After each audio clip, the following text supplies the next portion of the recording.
chapter 31. Two big sections here. Verses 1 through 9 is addressed to the noble king, and verses 10 through 31 is to the noble wife or the queen. It says it's the words of King Lemuel, which ancient Jewish sources may believe that this is King Solomon himself, just by a different name, because we have no other record of this man, King Lemuel. And an oracle taught by his mother, well, the mother of King Solomon is Bathsheba. We all know the story of Bathsheba. So this would be a great stroke of redemption in her story, that she would get credit for this oracle, this wise saying, as she guided the wisest king that ever lived. Now, that's not known for a fact, but it is a thought. Otherwise, we have no idea who King Lemuel is.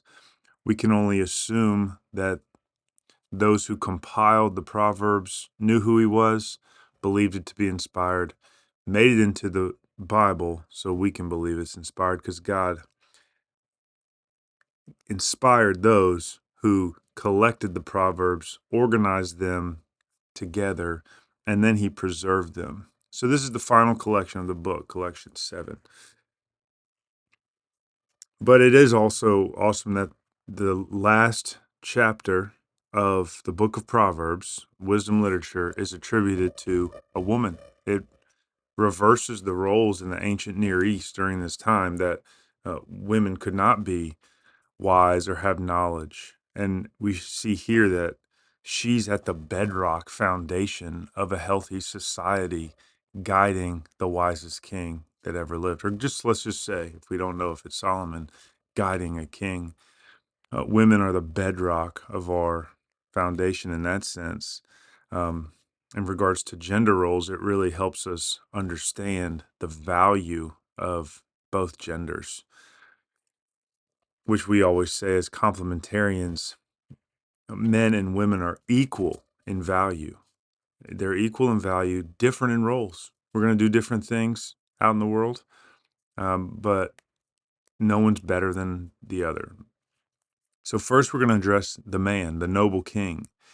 And what we see here in verses 2 through 9 is strength of a man, especially a leader, is shown in his restraint.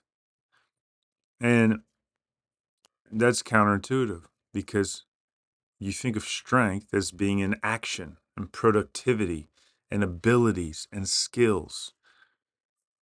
But if you have all those things, a man who has all that strength and skill, character, diligence, he's going to get to the top because he has all those things. Then the final test, the final boss, so to speak, will be, how can he restrain himself against the temptations that will follow? Because power intensifies temptation. And there's 3 temptations here that you're going to be faced with as a man who rules. Number 1 is the temptation of women. Verse 3 says, "Do not give your strength to women and your ways to those who destroy kings." Now, this woman is not the godly woman that's mentioned in verses 10 to 31. This is a sexual affair, an adulterous affair. And when you engage in adulterous affairs, in lust, in pornography, in fantasies, that's giving your strength away because you're not restraining. And so you're going to be less skillful, productive, etc. in the rest of your life. The second temptation is to overindulgence. She says to her son, "Don't drink wine.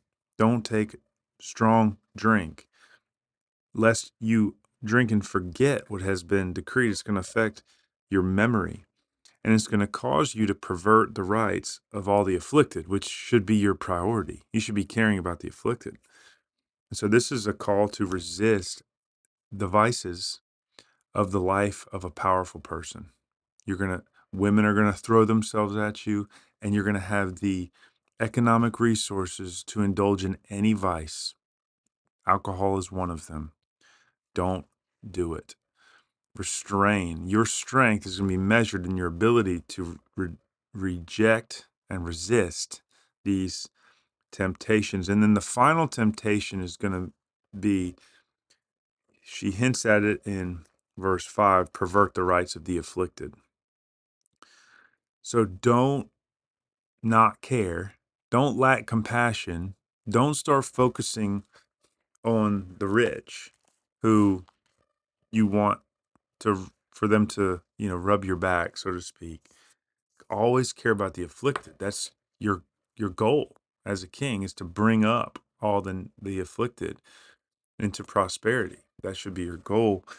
Verse 6 and 7 is a perverting of the afflicted. So she says in verse 5, don't pervert the rights of the afflicted. And then 6 and 7 is an example.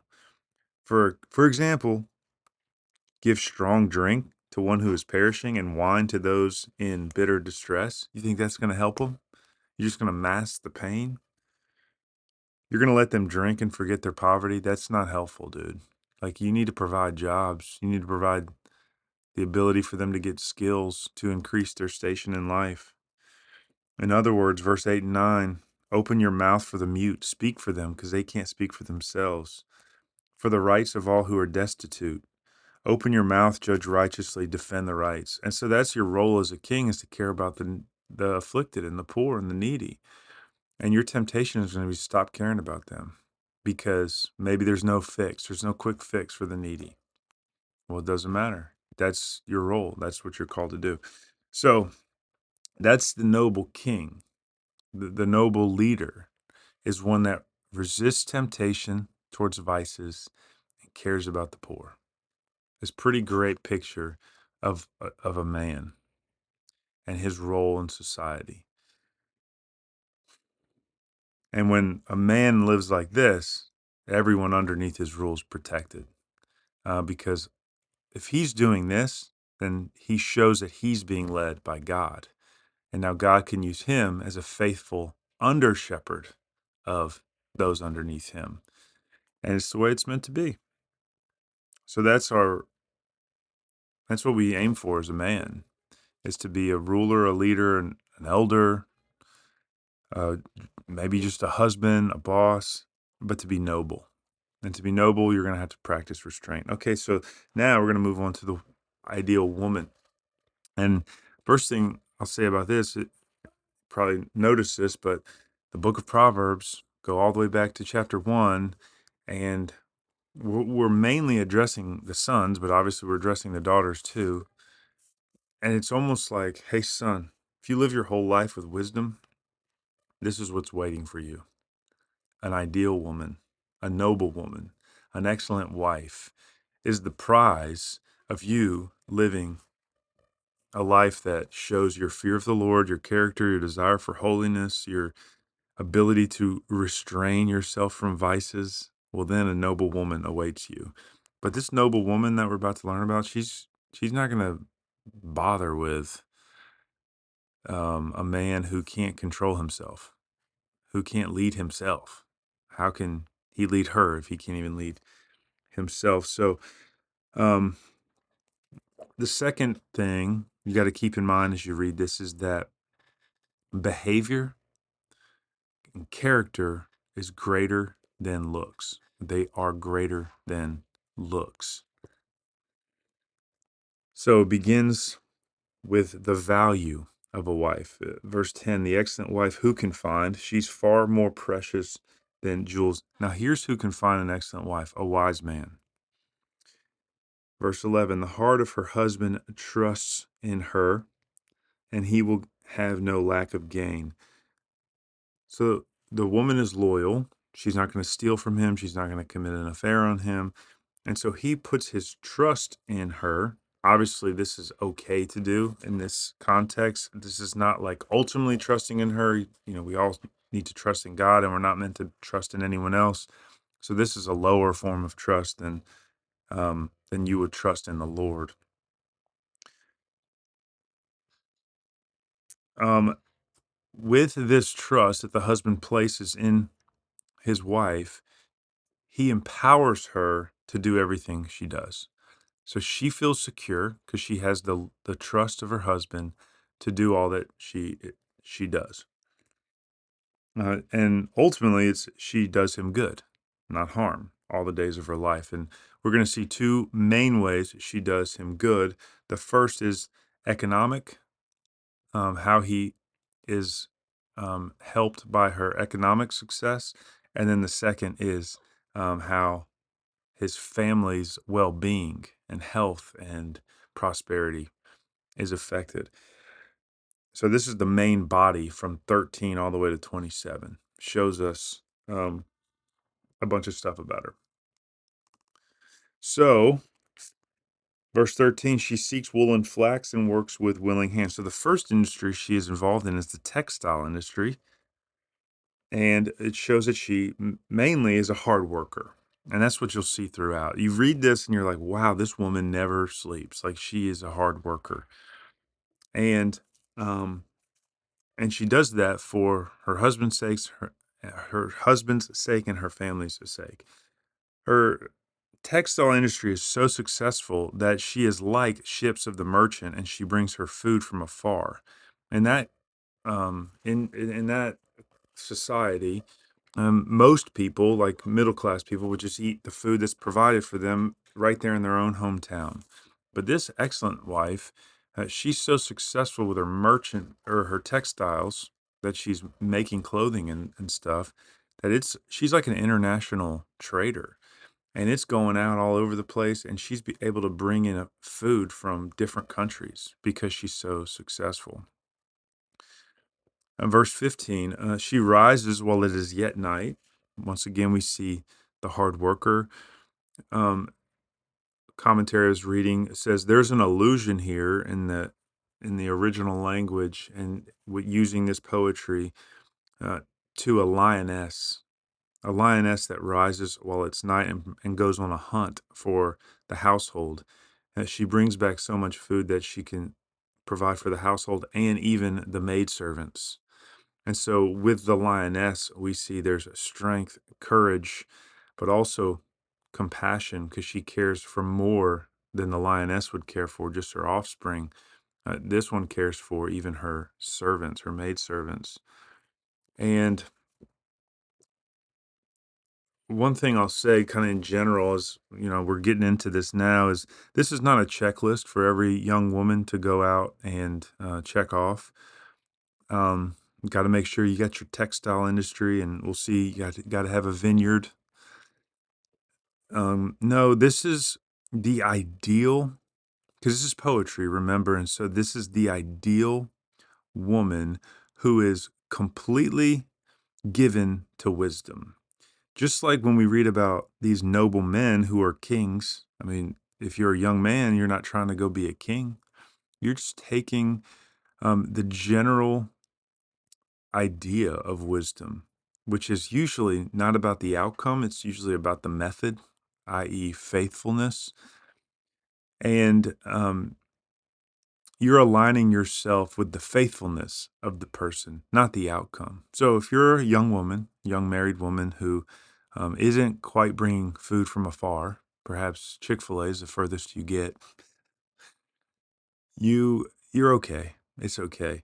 Um, what you want to see here is the ideal woman's character. And I think it's interesting too that um, we see. Well, I'll save that for a little bit. Okay, so verse 16, she considers a field and buys it.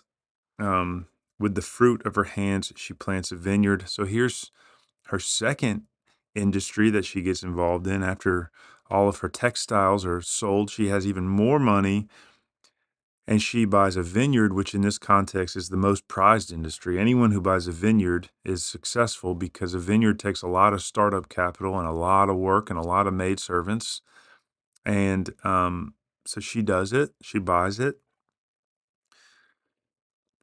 And once again, just shows her hard work and her desire to bring in more income for her family.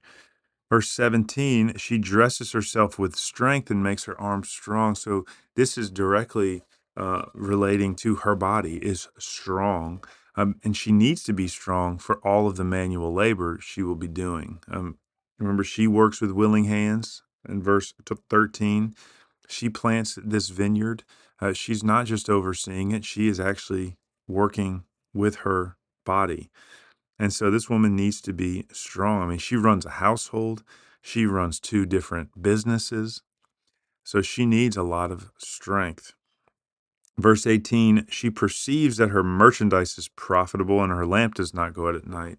And she watches over her business. She sees the Excel spreadsheet, so to speak, and she sees the profit.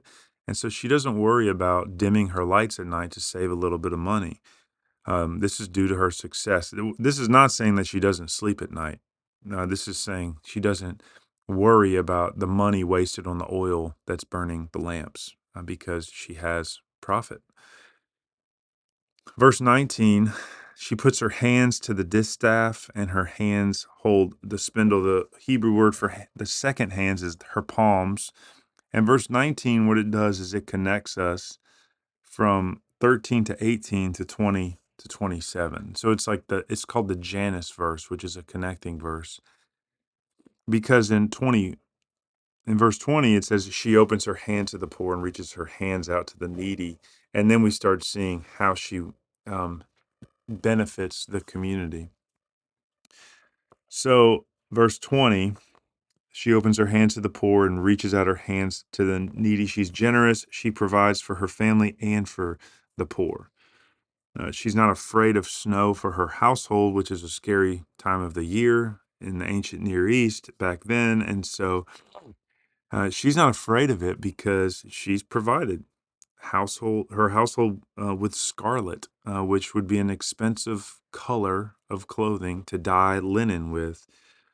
But she makes bed coverings for herself, so she's provided for and her family. Her clothing is fine linen and purple.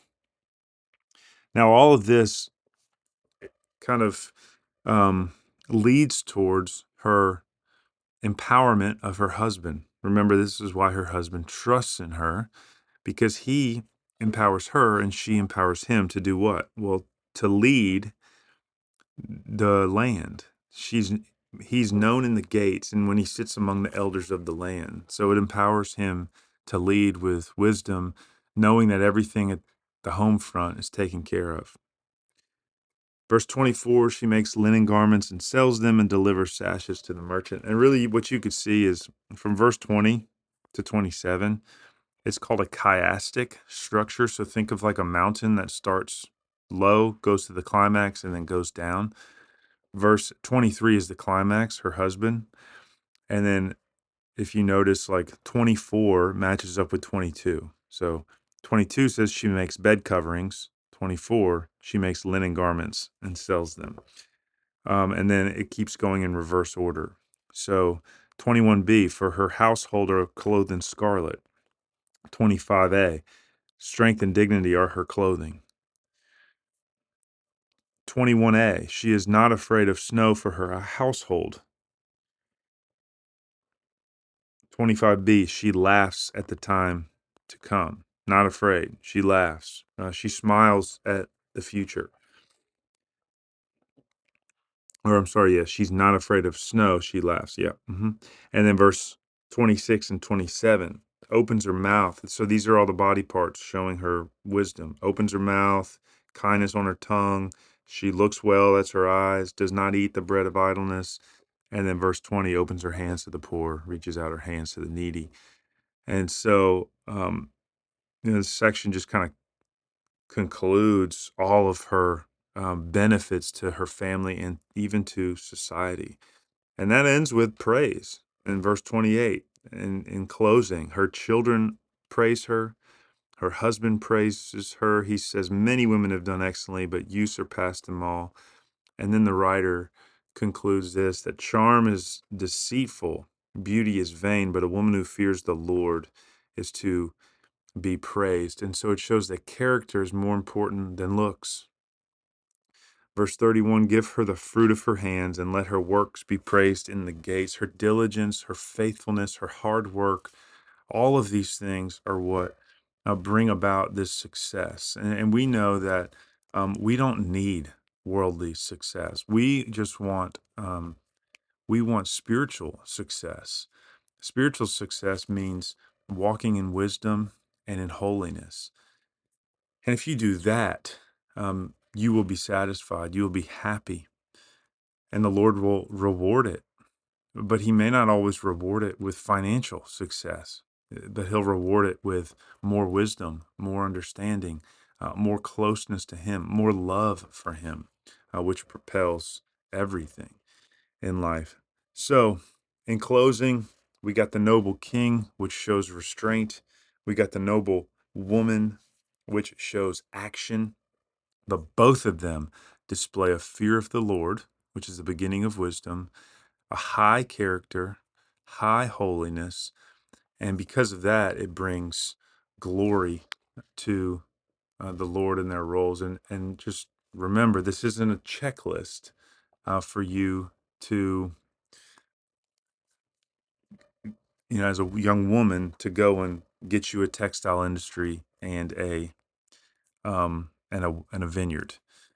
This is meant to show you what wisdom can look like. And so what you can do is focus on your character first and foremost. That's the most important thing. And your character needs to be a hard worker, diligence, compassion for the poor, for the needy, care for your family. You need to care about your role as a wife, as a woman. And if you're not married but want to be, well, then it's in preparation for this. And that involves getting the skills required to maybe have some of these industries, maybe to help out financially at a certain time when you do get married. But ultimately, it's about character. And that's the woman that is to be praised, the one who has the character. So that's Proverbs for you. Incredible for me personally going through this book. I pray it was helpful to you. We're going to take a break until January 5th and jump into our new reading plan. We're going to be starting in the Gospel of John and also in Genesis 1.